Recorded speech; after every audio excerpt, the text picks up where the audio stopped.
Opa, galera! Obrigada! Ai, vocês são muito fofos, gente. Adoro essa plateia. Essa plateia é muito boa. Engraçado que é sempre a mesma voz, né? Engraçado isso. As pessoas voltam sempre. A caravana deve ser essa porra. Olha aqui. Voltamos então oficialmente dessa vez com o Papo de Almoço. Vamos até 2h falando sobre um assunto importantíssimo: medos e fobia. Como conviver com eles e superá-los. Repetindo, você pode participar, por favor, do nosso programa. Pode e deve, aliás. Estamos lá no Instagram, @radio.globo, e você pode comentar com a hashtag #PapodeAlmoco, ok? Almoço sem cedilha. Vamos falar então desses assuntos. Medo de fracassar, de escuro, avião, altura, palhaço, doença, enfim. Todo mundo tem pelo menos um medinho lá no fundo, ou nem que seja aquele mais explícito, né? É um sentimento importante, né? Porque impede que as pessoas se exponham a riscos, mas quando ele se torna exagerado e irracional, nasce uma fobia, e é com ela que temos que ter muito cuidado. Afinal de contas, o transtorno atrapalha atividades corriqueiras e pode, inclusive, se manifestar por meio de sintomas físicos, como taquicardia, falta de ar e ataques de pânico. Afinal de contas, como conviver com medos e fobias e como superar esses problemas? Eda, quer dar só assim um rápido parecer pra gente entrar no assunto? Com conteúdo? Não que eu não tenha, claro, mas você tá aqui pra isso. Muito, claro. É assim, diferença entre medo e fobia. Medo é uma emoção que todo mundo tem e que preserva a vida. Então, o medo é fundamental à existência humana. O medo é o que nos leva a pensar nas consequências, por exemplo, da gente não se jogar de um prédio, da gente não atravessar no meio dos carros. Então, o medo é fundamental. A fobia não é nem um medo, é um terror específico a uma situação ou a um objeto, né? E ele gera sintomas de ansiedade. O transtorno obsessivo compulsivo, que a Adriana, eu não conheço, mas a Renata. Não. A Luciana. Ah, tá. A Luciana, que eu acompanhei pela mídia na época, que foi bastante divulgado, né? Aí é uma outra coisa. Entendi. Né? Que, enfim, é um outro transtorno. É um transtorno obsessivo, que são pensamentos intrusivos, né? Que geram uma ansiedade absurda, né? É um quadro muito grave, incapacitante. A pessoa tem pensamentos que ela não controla, um medo terrível, desenvolve fobias também, né? Mas é sempre o medo de uma consequência. Então, é o toque. Então, a gente tem aqueles mais simples, de simetria, de limpeza, de organização, e a gente tem os mais graves, como eu acho que foi o caso da Luciana, ela vai dizer. E só para terminar, a síndrome do pânico, que a Renata vai falar, também é uma outra coisa. Entendi. Tá? Então, ao longo do programa, a gente vai especificando. Então, medo, todo mundo tem, é normal e nos protege. Fobia é uma ansiedade grande, um pavor a uma coisa específica. Pode ser de altura, por exemplo, ou de ficar presa, né? Então, a pessoa só tem diante daquilo. A síndrome do pânico, né? É um quadro patológico de ansiedade, é horrível, gente. É uma sensação de morte iminente. E o transtorno obsessivo compulsivo também é um transtorno de ansiedade com outras características. Então, vamos falando de 4 coisas diferentes. Nossa senhora, haja medo, haja pavor. Eu quero entender cada uma dessas. É grave, vai ajudar muita gente exatamente. Esse depoimento delas. Prestar um serviço aqui. Antes de mais nada, quero saber dos meus convidados. Para você que chegou agora, estou aqui com Alexandre Lino, Luciana Vendramini e Renata Domingues, e também a Eda Fagundes. Luciana, diretamente de São Paulo. Vou começar por ela. Luciana, dentro disso que a Eda falou, você consegue detectar em você um medo e uma fobia, se é que tem? Olha, eu acho que eu já tive medo de tudo. Aconteceu nesse momento, a gente chegando aqui na Rádio Globo em São Paulo, eu tô com o meu assessor e o elevador parou. Hoje isso? Aí, agorinha. Caramba! Assim. E aí, eu já tive muito medo de elevador, muito. Por conta disso, por ter ficado presa. E é o que a Eda falou. Aí o medo vem para te proteger, né? Daquilo que realmente te apavorou, te tirou do prumo, né? Então, eu já tive esse medo de elevador, hoje não mais. E o Chicão, que é meu assessor, ficou apavorado. Então, eu consolei ali, né? Fiquei dando aquela apoio moral. Não, calma, vai dar tudo bem. Nossa, não tem nenhuma janelinha nesse elevador. Mas vai dar tudo bem.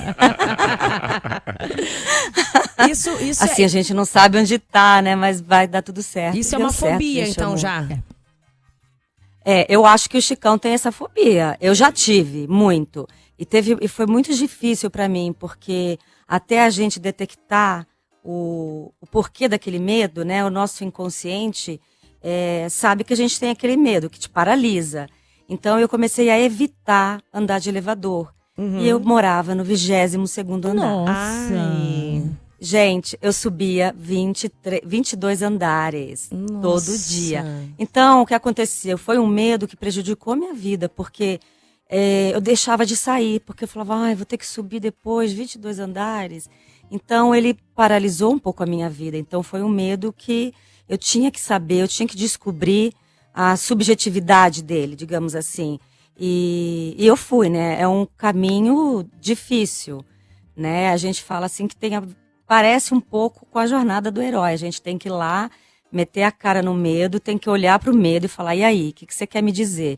Por que você está aqui na minha vida, medo? Bater um papo reto com ele mesmo, né? E eu tive hoje em dia eu tenho um pouco de multidão, assim, mas totalmente controlado, assim, não consigo, eu faço técnicas de respiração e o mais importante, quando a gente entra no inconsciente e descobre por que a gente teve aquele medo. Aí ele realmente pode desaparecer totalmente. A origem dele, né? É importante também detectar isso. A origem, Renata, exatamente. você consegue enxergar em você um medo e uma fobia? Olha, na verdade, eu desenvolvi fobias como sequela do meu pânico. Foram sequelas da minha síndrome do pânico. Porque quando eu comecei a desenvolver o transtorno, eu tive... O mal-estar vinha muito à noite, quando eu estava sozinha, e aí não tinha ninguém para me ajudar. Ou no trânsito, que eu também estava sozinha e não tinha ninguém para me ajudar, eu tinha medo de morrer e, enfim, acabar com a vida de outra pessoa, bater. E aí em função da síndrome do pânico, eu fiquei 7 anos sem dirigir, eu fiquei 10 anos sem dormir sozinha. Eu lembro que eu gravei uma novela em São Paulo na época e eu levava minha avó comigo, porque eu não dormia sozinha. Só que na época, durante o meu transtorno, eu não comentei com ninguém. Porque é complicado, você demora a assimilar o que está acontecendo. Eu lembro que e dá vergonha também, né? Eu falava, gente, a gente tem vergonha. Se é que existe, ou eu tô com encosto, ou eu tô ficando maluca. Porque eu tinha aquela sensação de morte, ataque cardíaco, suava frio, aquele mal-estar, eu tinha certeza que eu estava morrendo. E aí eu ia ao hospital e não tinha nada, fazia os exames e não dava nada. Falei, ou eu tô com encosto, se é que existe, ou eu tô maluca. E assim, ouvir das pessoas ao redor, das pessoas próximas, as pessoas que te amam, que foram as únicas pessoas com quem eu comentei na época, que é coisa da sua cabeça, é a pior coisa que você pode ouvir naquele momento, porque você tem certeza que você tá saindo da sua sanidade. Você não tá lúcida. Aquilo gera mais pânico e mais medo ainda. Então, eu optei na época por não comentar com ninguém. Eu falei, eu fiz a novela inteira sem ninguém saber na emissora que eu estava doente. O que me ajudou muito, porque eu tinha que driblar o mal-estar, só Deus sabe como, pra não dar bandeira de que eu estava doente. E eu dizia que eu levava a minha avó porque ela era hipertensa e eu que cuidava dela. Então, essa era a minha desculpa pra minha avó ser minha acompanhante, porque eu não viajava pra São Paulo sem minha avó nunca. Então, e 7 anos sem dormir, 10 anos sem dormir sozinha também. Agora, eu vou falar. O pior medo que a gente tem é o medo do medo. É o pânico do pânico. Porque em função desse pânico, de sentir pânico, eu parei de dirigir, eu parei de dormir sozinha, eu passava mal em avião. Era o pânico de passar mal. Quando você consegue se libertar disso, quando você consegue descobrir o caminho da saída, esse medo... ele vai perdendo espaço na sua vida. Dissolve, porque né? se você descobre, se você sabe que você vai ficar bem, você para de sentir medo de ter medo, porque você sabe que vai passar. Então, acho que o começo da minha cura foi, tipo, quando eu começava o mal-estar, eu dizia pra mim mesma, pode vir, eu sei que você vai passar. Você lidar com isso. Exatamente. Né? Essa é a forma de enfrentar, foi o começo da minha cura. Mas eu tive tratamento. Mas um medinho, assim, básico, medinho de uma aranha, um negócio assim, não tem? Medo de altura, medo de... Não tem. Olha, eu tenho um pouquinho de fobia de multidão. O que é muito difícil no nosso meio, porque a gente vive rodeado de muita gente. Tem eventos rodeado de muita gente. Eu fico um pouco... Me dá um pouquinho de ansiedade. Não fica à vontade. Não, fico louca pra ir embora. Chama-se agorafobia. Esse agorafobia. Entendi. É um pouquinho Quem tem de medo do agora. social, Entendi. não sei. Alexandre. Agora, eu não sei se isso tem a ver com a síndrome do pânico. Eu acho que não, inclusive. Eu acho que tem uma, assim, a raiz é a mesma, assim, Guerreira, porque eu me considero curada hoje em dia, Você tá? está curada. Eu passei por uma Não, série Não, de amor, não é assim que mudanças. você vai piorar, não. Pelo amor de Deus. Não, ela tá, está tá maravilhosa. Eu passei por uma série de Tá mudanças incrível. substanciais na vida. Se eu não tivesse ela caído, tá eu tô curada, curada. ela tá Tá curada. nervosa. Alexandre, pelo amor de Deus, fala alguma coisa aí, porque realmente. Vamos lá. Medo e uma fobia, você tem? Eu tenho. Eu não sei denominar, assim, classificar o Pelo que que eu é uma li, coisa pela outra. pelo que eu li, né? eu acho que você tem fobia. É, né? Eu fui numa novela também, tava gravando e fiquei, sei lá, 15 dias no navio. E tudo acontecia ali, então nós estávamos preparados para aquelas questões básicas, né? De enjoo, de mal-estar, enfim, pelas aquelas coisas comuns que acontecem em quem está embarcado. Eu achei que ia passar por isso e não aconteceu absolutamente nada. Só que depois do terceiro, quarto dia, aquilo foi me dando um desconforto, mas um desespero. E quando eu olhava aquilo ao redor, só tinha água, e aquela vontade de sair dali, desesperador. E assim, e você não não ter pra tinha, onde, e não né? tinha pra onde, né? Você não tem Tá perspectiva preso. nenhuma, né? Óbvio, o que me ocupava, o que minimizava isso era a questão de muito trabalho, Sim. né? Nós acordávamos cedo e à noite ainda tinha boate no navio, ainda tinha toda uma questão ali pra gente se divertir um pouco, então passava um pouco despercebido. Mas quando eu me via sozinho, quieto, parado, observando aquilo ia me tomando, ia me colocando num estado de É aflição, horrível. de agonia, querendo sair dali. Então, depois disso, foi o tipo de viagem, por exemplo, já fui convidado, agora há pouco tinha a possibilidade de ir pro Egito, mas a viagem tinha Navio? uma Nem- parte de navio, tinha uma parte de Não. navio. Falei, tô fora, tô é? fora. Eu lembrei disso assim, me deu nervoso só de Mas te pensar pegou de nisso. surpresa isso? Essa foi uma viagem, né? Foi pra novela, né? Então tava trabalhando. Não sei, mas te surpreendeu esse medo todo, essa fobia toda, não? Sim, eu fiquei inquieto na hora. E como eu falei, quando a gente tá gravando, a gente não tem muito tempo pra pensar, Sim. né? A Renata sabe É bem até disso, bom às né? vezes, O né? ritmo, Isso exatamente, é é muito ótimo, Maravilhoso, intenso. cabeça cheia. Então Não, e acordávamos, você- sei lá, 6 horas da manhã pra gravar Foca e no acabar a personagem. noite, né? Então tinha esse lugar. Então isso me ocupava muito, mas o tempo parado era o tempo do desespero. Era impressionante. Aí dava É horrível. um pouco de suor, dava um pouco de desconforto e você ficava querendo o tempo inteiro sair. Eu queria sair dali. E aí não tinha possibilidade. Gente, Sabe que, só uma coisa, o Alexandre Fala. falou sobre o tempo parado. Aqueles segundos, uma coisa que eu não conseguia durante o meu transtorno, eu não consegui, sabe essa coisa de você acordar no meio da noite e voltar a dormir? Que é uma coisa natural, absolutamente natural. Eu não conseguia voltar a dormir. Esses momentos antes de pegar no sono, pra mim era aterrorizantes. Era um momento parado. Dá Eu não tempo conseguia de eu desligar. explicar um pouquinho o que é isso que eles estão falando? Por favor. O que eles estão falando é o seguinte.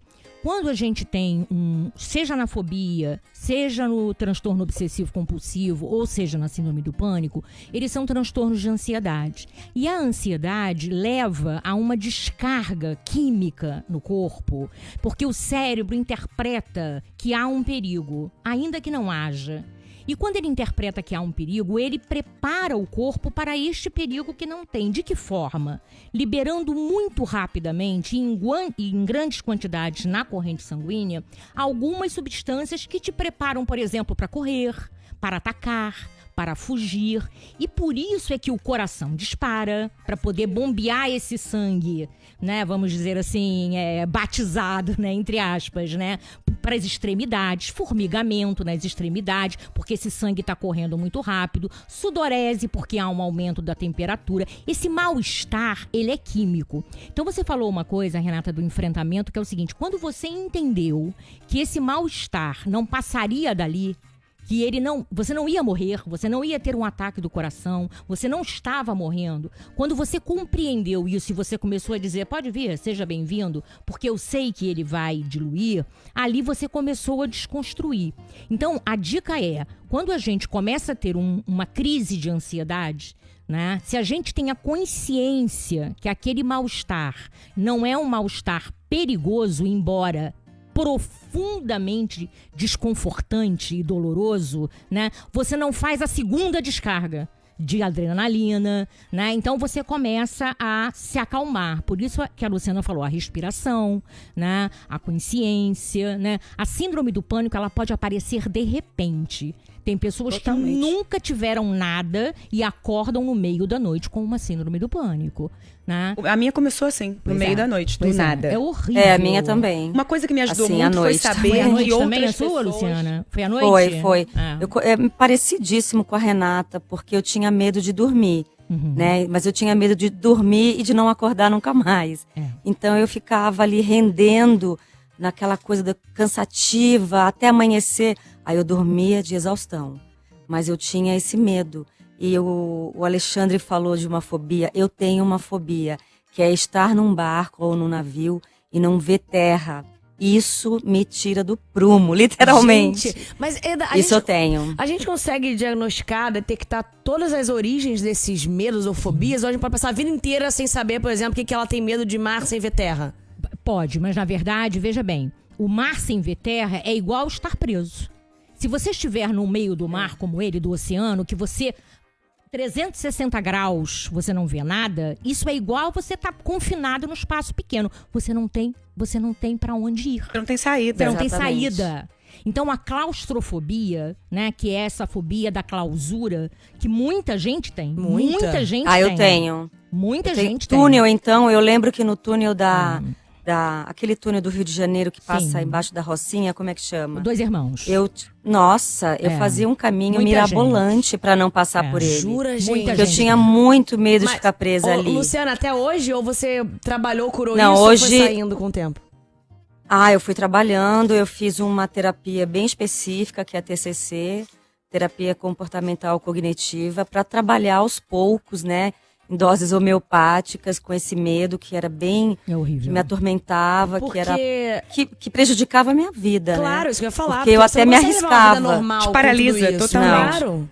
Eu falava pra minha mãe assim, olha mãe, o medo ou te bota pra correr ou te paralisa. Exatamente. E ele tava me paralisando muito. É. Então eu corria risco até, assim. Eu fazia caminhos malucos pra não passar por túneis.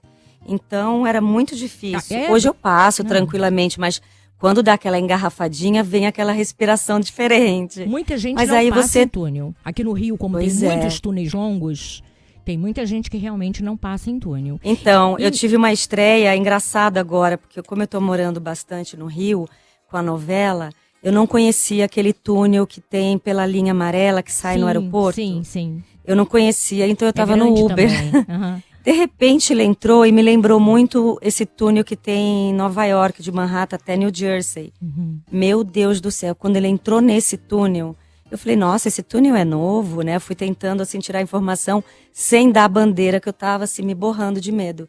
Aí ele falou assim, esse túnel foi a melhor coisa que o prefeito fez, o resto foi uma porcaria, mas isso ajudou muito a gente. Eu falei, quantos quilômetros tem? Ele começou a falar, a minha respiração nada, começou a mudar. Não é por nada, não, mas quantos Eu quilômetros? falei, meu Deus, e o meu pânico ali bateu. É. A gente tem a experiência de controlar e isso dá muita fortaleza pra gente, isso dá uma segurança. Então eu comecei a controlar, mas dá aquela sensação de que não vai acabar nunca. Aquele minuto é uma eternidade. Meu Deus do céu, 1 quilômetro tá demorando. Então você lida com o tempo também, é um tempo irracional. E aí que porque 18 aumenta minutos o ou batimento 7 nunca é o tempo cardíaco. real, né? Quando a gente É tá o tempo sofrendo, emocional, que é um muito- minuto é. é uma eternidade. E quando tá adorando, o minuto é um segundo. Eu vou Exatamente. falar pra vocês, Verdade. Eu tenho, assim, uma simpatia, um amor, um carinho muito grande pelos meus pacientes com síndrome do pânico e com transtorno obsessivo compulsivo, porque é um sofrimento muito significativo e as pessoas Nossa, não muito. entendem, sabe? Então, assim, acha que é frescura, É porque não acha tem que é lógica, bobagem. né? Não, É exatamente. verdade. Como não obedece à razão, fica parecendo uma coisa. E isso deixa a pessoa muito fragilizada. É horrível essa sensação de Muito. morte iminente. Então, É você horrível. sabe que, na época, saber que aquilo acontecia com outras pessoas me trouxe Claro, conforto. Claro. Porque eu tinha a sensação nítida de que eu tava enlouquecendo. Então, É saber verdade, que eu a não gente era a acha que tá única, ficando louca. que outras pessoas passaram por isso e que Imagino. tinha cura. Eu só decidi falar sobre isso quando eu superei. Eu falei assim, ler esses depoimentos foi muito importante pra mim na claro. época. Saber que tem cura. Ó, tá cheio de gente, inclusive, aqui também querendo mostrar depoimento e Ah. dividir experiência. Que legal, que Já tá bom bombando isso. aqui. Tem gente com medo de dormir sozinho, medo de cachorro, medo de escuro, medo de andar sozinho na rua, medo de andar meio-dia no dia. Tem gente que prefere a sombra. Ó, dá pra ir até 5 horas hoje, não? Tem a grade normal da rádio, né? Mas tudo É bem. verdade. Olha, não quero mais, preciso ir pro intervalo e volto já. Fica aí que o negócio tá bombando, hein? Beijo, tchau, tchau. Gente, Papo de almoço. 5 cabeças, 1000 assuntos. Papo de almoço. Hoje, com Fernanda Gentil.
medo aí. Medo de andar de carro, medo de avião, medo de ficar gordo e velho sem nenhum tostão, medo do olho da rua, do olhar do patrão, de morrer mais cedo e da prestação, medo de não ser homem. Chega! Já tô com medo de tudo isso. Meu Deus, eu tenho um pouco de, né, quanto medo. Eu tenho medo de conhecer os medos pra ficar com medo de ficar com medo de tudo medo que eu tenho medo. É isso, entendeu, Eda? O que eu tenho, então? Medofobia. Eu acho que eu tenho medofobia. Ó, posso ler uns aqui? Isso. Bons? Deixa eu só falar aqui pra quem chegou agora. Convidados de hoje, Alexandre Lino, Luciana Vendramini e Renata Domingues. Claro, sempre ela, Eda Fagundes. Estamos falando sobre medos e fobias. Fala aí a listinha, Eda, o que temos? Tem um monte, né? Vou ler umazinhas aqui. Isso, dá um resumo. Tem mensagem pra caramba aqui. Acrofobia, medo de altura. Altura, vertigem. A pessoa... Não é medo, hein, gente? Fobia não é medo. Fobia vem pavor. acompanhar. É pavor. Tá. Claustrofobia, né? De ficar preso. Sinofobia, cães. Entomofobia, insetos. Aracnofobia, muito conhecido. Aranhas. Aranha. Essa eu tenho, que eu vou falar agora, tá? Catsaridafobia. De catecismo. Baratas. Baratas. Barata é um bichinho, né? Filofobia, Filósofos. borboleta. Ah. Esse atrapalha muito. Quem tem esses de borboleta, Pô, gente, borboleta, mariposa, gente. mas não obedece Vai gastar à a fobia razão. com borboleta, coitada? Olha, a fobia não tem relação com o perigo, Fernanda. Não tem nenhuma Entendi. relação com o perigo. Às vezes a gente Eu consegue tenho nem isso aí. explicar, Gente, né? eu tenho um monte disso aí. Ai, e eu me Jesus. considero curada. Para de ler. Olha só, a Renata chegou aqui bem e já tá mal. Pede de novo. Vamos mandar embora essa menina, que ela não tá bem. Ela chegou bem, está piorando o quadro dela. Existe cura, existe cura. Ainda príncipe começou aqui a dentro, eu não tenho nada, então. Assim, eu tô O aqui, Alexandre tipo... tá... Você tem do mar, talassofobia. Talassofobia. Como é que Talassofobia. Ah, medo do mar, mais fácil falar medo Sim, do mar. sim. Ô, Evelyn, fala aí, tem mensagem no Facebook? Tem sim, Fernanda. Olha, a Janaína Batista dizendo: boa tarde, eu tenho medo e pânico de mortos. Mas aí- Mortos? Pô, peraí, né, também. É defunto, né? compreensível, Vamos deixar de né? novo claro. Medo todo mundo tem e tem função. Medo não gera esse mal-estar físico e psíquico de ansiedade que paralisa, que é significativo. É, tem que ver o que os mortos também fazem com essa menina. Qual é o nome dela? O nome dela é Janaína Batista. Costuma encontrar muito? Olha, Como é que posso é? dar Ela uma costuma dica? ver, ela tem uma certa interatividade. Trabalha no cemitério. Fernanda, É, não, eu posso tem dar uma a Fran dica Souza pra diz que Janaína? tem fobia Fala, de Luciana, cemitério. dá uma dica. Vou dar uma dica porque eu também já tive medo de mortos. Eu acho que não são os mortos, é o defunto. Né? É o corpo. E aí meu pai, então meu pai, ele tem muito humor, né? Ele é rígido, mas ele tem muito humor. Ele falava assim, você tem que ter medo dos vivos, não dos mortos. Ah, minha mãe também fala eu isso. ficava pensando, eu falava, poxa, uma coisa tão natural, é verdade, né? Por que a gente tem medo? Mas eu acho que é o defunto. Mas sabe o que eu acho? Sabe o que eu acho? Uma sacanagem do morto, assim. Quando diz que tem medo do morto, eu encaro como um espírito. É que assim, não aparece meio-dia pra almoçar É verdade. junto. Sabe, é 2 da manhã, quando você pega aquela água na geladeira, aí tu vai descer um pouquinho pra ver o cachorro 3h30, ele tá lá. Ele não diz, ó, estou chegando, tá? Fica parado ali, tu fecha a geladeira, ele tá lá, entendeu? Isso que eu acho uma sacanagem. Gostava acordar com você 9 horas da manhã, bom dia, trazer um café da manhã. 1 da tarde, senta pra almoçar comigo, amor, tá tudo bem. Mas é o Agora, fuso pô, horário, amor. Sacanagem. É o fuso horário. Então, Lá em mas tem cima, que lá trabalhar no embaixo é nosso diferente. fuso, tá? Horário de verão aqui com a gente. Eu até entendo. É isso que eu acho sacanagem. Eu até entendo quem tem medo, né, Eda? Você deve explicar melhor. Mas eu gostaria de encontrar minha avó, por exemplo, à noite, 2 horas da manhã, abrindo a geladeira. Ah, tá. Quem dera. Até você entender que é a vovó, Quem amor, dera, tá? Já gente. caiu pra trás de um lado e do outro. Tem gente que morre de medo, eu não. Até você entender quem é, eu, Sinto hein? muita Eu gostaria saudade, de mas ver. não gostaria de Eu encontrar, prefiro não. avisar. Manda um WhatsApp, ó, vou chegar 2h30 da manhã, encontra na geladeira, Manda tá? um Tem a minha WhatsApp, mãe, eu bem vou. melhor. Você vê, assim, espíritos? Não vejo, mas em filmes, Você por é exemplo. médium? Mas eu ó, depois a gente conversa sobre isso. Você tá super bem acompanhada, Isso é fica outra tranquila. Ai, você trouxe só coisas boas. Obrigada. Adoro. Fernanda. É porque você é minha amiga. Olha, amiga, best. Você tá super bem acompanhada. Só vejo coisas boas ao redor. Graças a Deus, Fica amém. tranquila. Mas eu acho que isso, assim, quem vê é sempre essa hora. É sempre meia-noite, 2 da manhã, 3h30. Chega meio-dia, o almoço tá pronto na mesa. É só descer. Fala aí, desculpa, continua. Nada, nem sei o que eu tava falando. Aracnofobia, campacofobia, sim, rapacofobia, tem talestofobia. até medo de amarelo, olha só. Medo de amarelo? É, tem. Amarelofobia. Herpetofobia, répteis. Muito Ah, comum, achei que era tá? isso. O réptil gera uma certa... É, tem um aqui. Tem um falando disso. Ofidiofobia, cobra. Agora, detalhe, gente, você vai dizer, mas onde é que tem cobra? Quem tem fobia de cobra, por exemplo, não Acha cobra. Não vai pra uma cidade de serra. Não... quando É isso que a Luciana tava falando. A vida começa a ficar vida paralisada, é. né? Você fica em função disso. Agora, medo de limitada. cobra eu também tenho. Se tiver uma cobra ali, É eu vou natural. sair correndo Óbvio. aqui. Mas Sim. eu não fico pensando que eu vou encontrar uma cobra. Eu não fico tendo crise de... Porque a fobia, até de ver a foto da coisa, Já te provoca aquela sensação. aquela olha, sensação. Juro, tá recebendo muita mensagem aqui na nossa página. Eu já perdi quem falou, mas disse que tinha medo de lagarto, que não consegue ver nem na televisão. Exatamente. Nem reportagem sobre lagarto. Exatamente. Já quase bateu o carro porque ia atropelar um lagarto na rua e ficou nervosa. Eu, por exemplo, como eu não gosto de baratas, né? Eu hoje enfrento a barata. Peraí, alguém gosta de barata? Não, ninguém. Olha, eu não tenho problema nenhum com barata. Foi muito tem gente louco, que pega porque- com a mão. Lu, que maravilha. Eu pegava gente com a que mão pega e jogava na minha irmã. Tá vendo? Quê? Olha como era má. A sua irmã deve ter irmãfobia. Deve ter. Ela tem muito. É muito engraçado que eu tenho uma vendo? história relacionada a isso. A minha irmã tem muito medo de barata. E quando a gente morávamos juntas, né? Eu com 10, 11 anos, eu pegava barata Olha e jogava isso. nela porque eu era terrível. E teve uma peça que eu fiz aqui em São Paulo, 448 Psicose, que a autora, que é a Sarah Kane, usava a barata como uma subjetividade que ficava rondando na cabeça dela. E nós eu gravei um vídeo para passar no telão com umas 200 baratas no meu rosto. Sério? E eu tava tranquilíssima. Nossa, Foi muito pra engraçado, mim, porque não dá. Mas se fosse outros bichos, porque eu não vou falar os bichos, Tá que eu vendo? tenho medo. É melhor não. Eu tenho medo de falar os bichos que eu tenho medo, pra Não você fala. ver o nível. É. E eu sei que depois que eu fui embora da gravação, assim, que todo mundo... Mas eram baratas de laboratório, Não importa. elas eram limpinhas. Mesmo assim. Eu sei que eu tava no carro com o motorista, começou a coçar a minha cabeça, eu dei uma coçadinha, caiu uma barata, tava dentro do meu cabelo. E E tranquilo. você continuou tranquila? A minha irmã, quando eu contei isso, ela quase me expulsou de casa, porque ela achava que eu tinha mais barata. Mas para você ver como que é, para mim não teve o menor problema. Mas se colocasse rato, talvez, não ia fazer essa cena, entende? Cada um tem um medo verdade. mesmo, e não tem explicação, né? Aí eu acho que seria na terapia, né? Você entrar mesmo assim na no simbolismo, subjetividade, na no subjetividade. simbolismo, para ver o que gerou esse medo, né, da barata. A barata, por exemplo, ela é recordista, né? Muita gente tem fobia de barata. Eu Fobia reparei. mesmo. Faz mal a ninguém, né? Na verdade, a gente... por mas que a gente tem sabe essa por quê? fobia? Eu vou te explicar por quê. E aí tem aquele livro famoso, né? Que ninguém deve Mas ler. é fobia, por exemplo, barata. A pessoa paralisa. Se você parar pra Vai te matar. pensar racionalmente sobre isso, ela não vai te atacar, jogar um raio laser, te congelar, botar um negócio pra você. Não vai, mas é nojento, é mais um nojo do que Pra uma fobia, você né? que Não tem fobia, não. Pra quem Gente, mas tem... a pessoa que tem fobia, ela acha o quê? Que A pessoa que tem fobia detetiza a casa todo mês. Não entra em lugar escuro.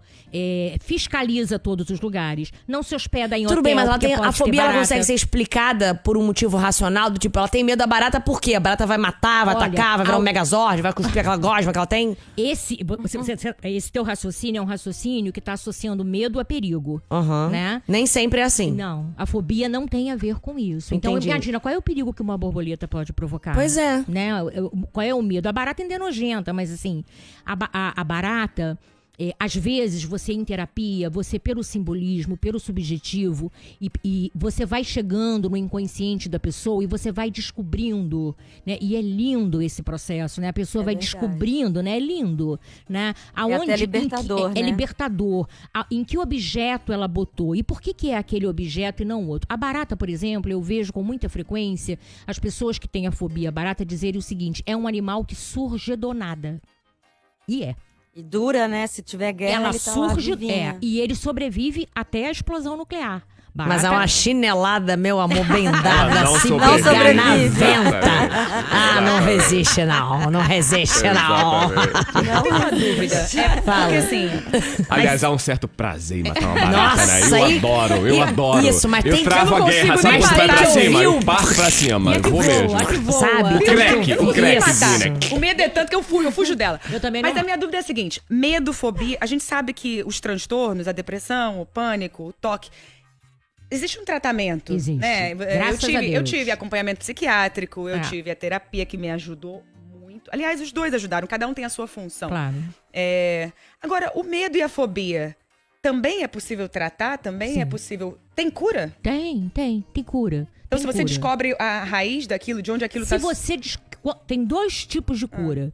Quando você descobre, e às vezes você não descobre, mas quando você descobre, aquilo vai desmontando. Você desmistifica o monstro. Desensibiliza. Entendi. Ou então, como na TCC, que são técnicas que vão ajudando você Me ajudou muito, né, foi a ter maravilhoso na minha menos vida, sintomas de ansiedade diante do objeto fóbico. Então, na é verdade, como a terapia te ajuda a reagir diferente, né? te ajuda a controlar essa descarga, na verdade, esse quadro ansioso químico que provoca o desconforto, à medida em que você gradativamente vai se aproximando. Então, às vezes a gente faz assim, por exemplo, borboleta, né? Pra não falar o bicho que ela tem, mas assim, borboleta, né? A pessoa primeiro vê imagens, consegue botar a mão numa imagem, numa revista, né? Não no animal. Né? Ela vai se aproximando e ela vai aprendendo pela respiração, por uma série de técnicas, ela vai aprendendo a desensibilizar o quadro de ansiedade diante daquele objeto ou daquela situação. E é mais ou menos E parecido ela com se o processo dos transtornos também. Também é parecido, é tudo família ali, né? Eu fiz TCC e foi Porque eu muito, lembro que os muito remédios- bom pra mim. Mas Ela há tá falando, casos né? crônicos, assim, Há que casos não tem cura, assim, que Há a pessoa vai ter que lidar com isso Tem pessoas que até... não saem do quarto. Tem pessoas que têm uma síndrome do pânico tão avançada que não saem do quarto. Porque o pânico tem uma característica também sacaninha. Nossa. Ele vai associando coisas. Então, se você tem... inteligente, né? Ele é inteligente. Se você tem uma crise, por exemplo, à tarde, você já passa à tarde, Ter você pânico já da tarde. fica... Caraca, vai agregando os Vai medos. agregando, exatamente. Você vai, a mente vai associando Ah, coisas. entendi. Então a pessoa ela começa a evitar, ela evita sair à tarde. Você evitava pegar o carro para dirigir porque você poderia ter uma crise dirigindo. Aí você já não saía. Aí a pessoa, ela vai... Tem pessoas que eu tenho que atender em casa no quarto. Uma Porque grande não amiga saem minha mais tem, do quarto. tá controlada hoje, mas ela, no período da crise, do auge, ela fazia isso. O mundo dela era em casa. Ela estudava em casa, o professor ia na casa dela dar aula, malhava em casa, fazia fisioterapia em casa, tudo em casa. Eu acho que imaginar o quem se sofrimento? fecha pro mundo é mais difícil ainda sair do transtorno. É. Porque quando você se força a enfrentar o mundo, você tá enfrentando verdade. a síndrome. É, quando você recua, Né? ela monta em você, não tem Exatamente. jeito. Você não sai dela. Atenção, crianças têm, tá?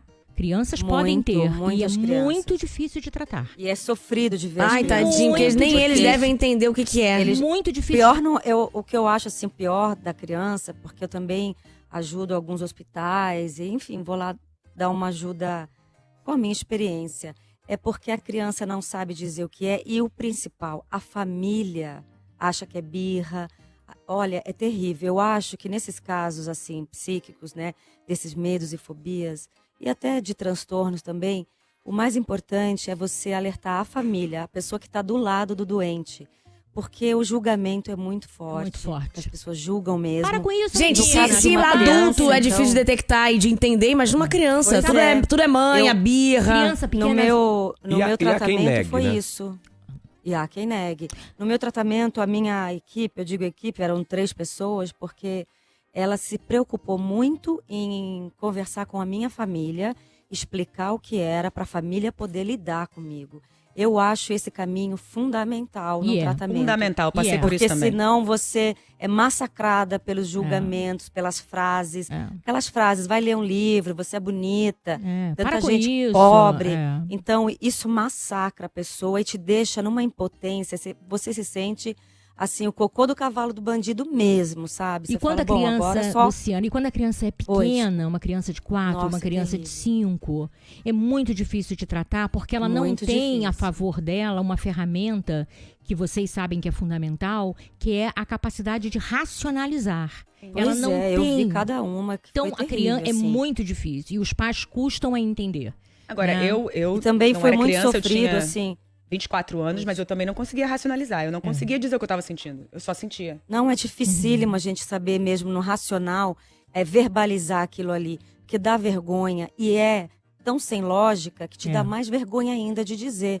Agora, uma coisa que eu vi, assim, em algumas palestras e hospitais que eu visitei, é toque com idosos. Meu Deus do céu. É um sofrimento, porque o toque, ele vem muito com Toque é rituais muito físicos, sofrimento, né? Eu falei, gente, ele não vai aguentar levantar de novo da cadeira para sentar de novo. Porque é muito terrível o toque. Toque é outra afeta coisa, qualquer gente. é um pessoa, transtorno, outra né? coisa. É, o Mas toque, eu lembrei do toque por conta dos idosos. Como a criança sofre muito com o julgamento da mãe e do pai. É um julgamento sem... Não tem má fé ali, claro. Porque a mãe não sabe. Ai, que birra, vai ficar de castigo. Ai, para de chorar. Tá com medo de quê? Aqui não tem nada. O idoso, quando eu vi o idoso tendo que levantar 500 vezes para lavar a mão, não aguenta. Então é um sofrimento. E aí a absurdo. pessoa Toque não vai... absurdo. A morte iminente chega. Aí é É. aquele pavor, né? É. Como é que você controla? Com técnicas, né? É. Então eu acho mais importante, assim, a pessoa buscar homeopaticamente mesmo, técnicas profissionais, De ajuda, com terapias, remedinhos. Pode começar com homeopático, que é muito importante, porque vai ajudando a sair daquela paralisia, né? Que você fica até anestesiada com a vida, assim. É, Eu acho vocês que vai falaram te muito- fazendo andar. Vocês falaram muito bem, assim, é um assunto que tem que ser falado, Tem. procurar orientação, ajuda, Tem que ser sofrer falado, quieto, sem calado, medo, não ajuda sem em tabu, nada, porque isso sabe? vai virando uma bola de neve, né? Mas Você ela não falou consegue tudo. Nossa. Assim, sair sozinha. Cada um tem a sua função. Não Os pode ter um remédios- tabu com Sim, exatamente, com não esse pode ter um assunto tabu. Os remédios Não anestesiavam pode. o meu emocional. E aí, com isso, eu parava de ter o mal-estar e aí eu conseguia tratar na terapia as causas. Porque, na verdade, Isso, eu entendi exatamente. que É o mesmo que eu circunstâncias fiz, externas desestabilizaram o meu emocional e me deixou vulnerável a desenvolver o transtorno. Na época me disseram que existe um perfil, Eda, me corrija se eu estiver errado, existe um perfil de pessoas que podem vir a desenvolver um certo transtorno, tipo pessoas Mais muito vulneráveis. perfeccionistas, pessoas Ah. muito críticas, autocríticas, autoexigentes, pessoas que engolem muito desaforo. Era eu. Então eu digo que a terapia foi extremamente importante porque fez eu entender o que estava acontecendo, mas sem os remédios, eu não teria estado tão lúcida e tão disponível para terapia. É verdade. também. E é importante O você remédio falar vem isso. pra ajudar a vida, né? Porque hoje a gente sabe, os médicos sabem, hoje é comprovadamente, existe a maneira mais eficaz para tratar tanto o toque quanto a síndrome do pânico, né, é a interação, né, de medicamentos que existem hoje, bons, muito bons, né, junto com a psicoterapia. Essa dupla, né, o que acontece, muito infelizmente, é que tem psicólogos, por exemplo, né, que são contra. Para mim é um absurdo, mas assim, né, acha que é tudo psíquico e não precisa da medicação, e tem psiquiatras que acham que só a medicação vai resolver. Hoje dá pra ser radical a ciência nisso, já não sabe dá. que não, é uma interação de coisas, Exatamente. a família compreender. O toque, gente, como ela tá falando em idoso, então realmente é cruel, mas o toque é cruel. cruel. Porque o toque, você imagina um pensamento intrusivo que você não domina, né? Que faz com que você verifique, por exemplo, o gás da tua casa 50 vezes. Ou É lave muito a mão sacrificante. 100 vezes por dia, a ponto da tua mão estar Até ferida. machucar, Nossa. né? É E verdade. você não vai consegue lá- parar. Não adianta, a tua razão não comanda. E É a se pior você não coisa que fizer aquilo, você fica num estado de ansiedade terrível. Por isso que é obsessivo compulsivo. Porque aí a compulsão, ou seja, lavar a mão de novo, lavar a mão de novo, lavar a mão de novo, né? Alivia, né? Que é o ato Vai te compulsivo, saciando aquilo ali. Alivia, há pessoas, por exemplo, que têm com limpeza, assim, e aí passam para os filhos. Então, assim, eu sei de uma Ah, é criança, verdade, eu já por vi exemplo, casos assim. que o banho Claro. é milimetricamente, a mãe é com bucha de ferir a criança. Ai. E tem toda tem uma isso ordem. mesmo. Começa por aqui, depois vai para ali, depois vai para... Então, assim, existe esse toque, o de limpeza, o de simetria, e existe um toque pior de todos, que é o que eu chamo do toque generalizado, né? A pessoa, ela vai generalizando, ela se auto-obriga tudo. É uma forma muito cruel de se autopunir. Tem muito a ver com culpa. Isso. Nossa. Tem muito a ver. Ju, a gente tem áudio aí de ouvinte? Vamos lá, vamos ouvir aí o que ele tá dizendo pra gente. Olá, pessoal. Eu me chamo Renata e eu tenho realmente pavor de lagartas. É algo irreal. Por exemplo, eu não consigo ir em fazendas, parques, sentar embaixo de árvores, porque eu tenho a nítida sensação que elas vão cair sobre mim. Eu já quase fui atropelada, porque eu estava num ponto de ônibus e havia uma lagarta, eu corri para o meio da rua. E assim, eu choro, tremo, é muito ruim. E isso que a Renata falou também aí, a Renata Domingues, é muito complicado, porque as pessoas te olham como se falasse assim, ah, tá bom, agora pode parar de frescura. Mas é um medo real. É terrível. Assim, e é incrível como os meus olhos veem longe. Quando acho que o medo é tanto que parece que eu sinto a presença do animal. É muito ruim mesmo. É horrível. Ela que tinha falado então do medo de lagarta, ela escreveu e mandou um áudio. Você percebeu como impacta a vida? Ela não vai a parques, ela não vai a fazenda, ela não vai a sítios. E cada vez que ela pensa na lagarta, ela sente todo esse desconforto químico. É um horror, gente. É horrível. Eda, tem sempre que ter tido um trauma pra gerar isso? Não. A origem? Não. Porque, na verdade, assim, você tem que ter uma predisposição. Existe, na verdade, o que a gente chama que um medo mãe, né? O medo mãe é o medo da morte e o medo da rejeição, do abandono. Esse é o medo mãe. É como se fosse, assim, a raiz de quase todos os outros. O medo da perda do controle, né? Então, assim, às vezes, muitas vezes, a gente encontra a causa. Por exemplo, você quer ver? Tem pessoas que têm medo do escuro, né? E aí você vai na história dela e a mãe sempre, enfim, dizia pra ela, né? Ah, tem monstros no escuro, a bruxa vai te pegar. Muitas crianças ouvem isso e crescem. É horrível. E outras que têm uma predisposição, uma sensibilidade maior a essas questões, apesar de crescer e saber que não tem bruxa que vai entrar à noite, ela desenvolve essa fobia e essa ansiedade. Você quer ver outra também, muito corriqueira, pra gente falar com o maior número de pessoas? Crianças e adultos que começam a ter ansiedade de performance. Às vezes a gente é tão cobrado, sabe? E a gente associa tanto ser elogiado com ser amado, com ser aceito, que a criança, às vezes, hoje eu vejo muito em criança isso, assim, né? O medo da prova. Não é o medo da prova, é o medo da performance, é o medo de não conseguir. A cobrança, a exigência, né? Gente, porque eu tenho mamãe isso. não vai ficar feliz. Mamãe, né? Mães, essa coisa de ser mãe, educar uma criança é muito delicado. Todo mundo devia ler muito sobre isso, falar muito sobre isso, porque a gente tem filho e vai criando, né? Assim, meio... Mas assim, você tá formando ali uma mente. Sim. Então tem mãe que diz assim pra mim: Eda, mas eu nunca exigi que meu filho tirasse 10. Eu nunca briguei com meu filho se ele tirasse uma nota baixa. Eu falei, mas olha só... Quando ele tirava um 10, era uma festa na sua casa, né? Você ligava pra avó, pra madrinha, né? Dava presente, saía pra jantar, comemorava. Hipervalorizava. Então, ele, como todo mundo tem um medo atávico do abandono, né? A criança faz esse link. Então, ela começa a se exigir. Então, ela tem que corresponder à expectativa do outro o tempo inteiro. E ela começa a desenvolver os transtornos de ansiedade. Eu vivi exatamente isso. Segura que eu já tô preocupada com a Renata. A gente vai agora no intervalo aproveitar pra... Cuida um pouco dela ainda, tá? Começa a bater papo. Fala do consultório, o telefone, por favor. Vou pro intervalo e volto já rapidinho, tá bom? Obrigada, fica aí, beijo. Tchau. Renata, conversa comigo, amiga. O que é? Você tá passando dificuldade? Fala pra mim.